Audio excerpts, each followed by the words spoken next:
bercerita zaman sekarang apa zamannya presiden sebelumnya? Satu lagi yang juga menarik adalah mengenai hutang ya. Hutang kita itu kan makin tinggi ya. Tapi kalau kita lihat pembangunan makin banyak, tapi banyak pembangunan yang tidak bermultiplier efek terhadap ekonomi. Jadi pembangunan infrastruktur besar-besaran, bahkan ada daerah yang mau mengembalikan infrastrukturnya ke pusat gara-gara setelah dia dapat dari pemerintah pusat dibangun infrastruktur, dia nggak bisa kuat, nggak bisa bayar maintenance-nya gitu. Nah ini kan terjadi di hampir banyak daerah gitu. Misalnya pelabuhan di mana-mana tapi nggak ada kapalnya gitu.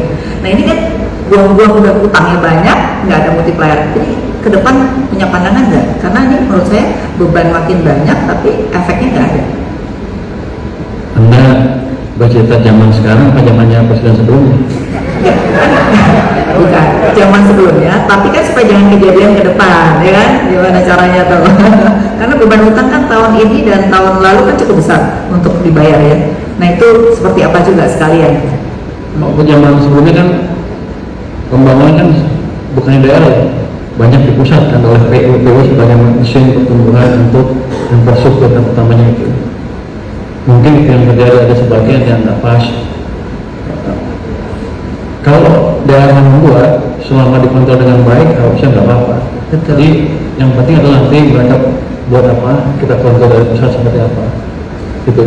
Seperti kemarin ada pemerintah Kaltara bilang kami nggak punya jembatan sehingga banyak penduduknya ke Malaysia dibanding ke Kalimantan Indonesia. Udah kita bangun jembatan 150 triliun ya 150 triliun. Tapi yang bangun pusat. Jadi dia nggak ada beban tambahan di sana. Tapi nanti ke depan kan kayak tadi yang sulit kita bangun, tapi pelan-pelan harusnya daerah membangun ekspertis sendiri dalam hal itu.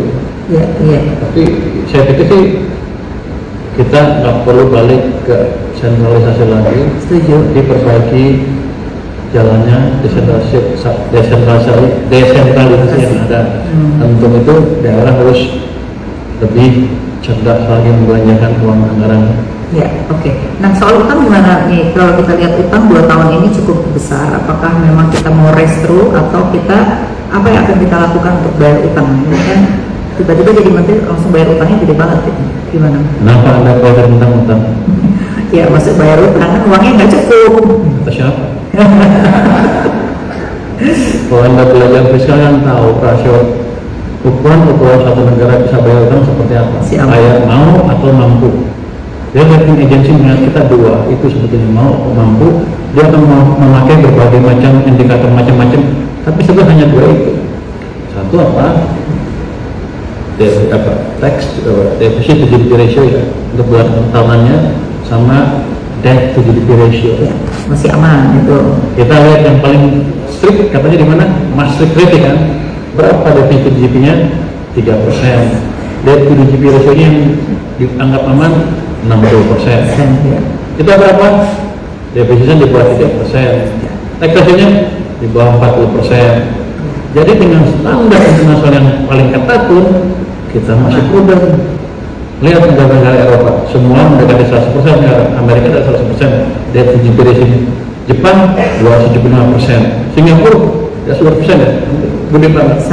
Jadi dari jumlah itu harusnya saya aman. Jadi ibu nggak usah terlalu panik.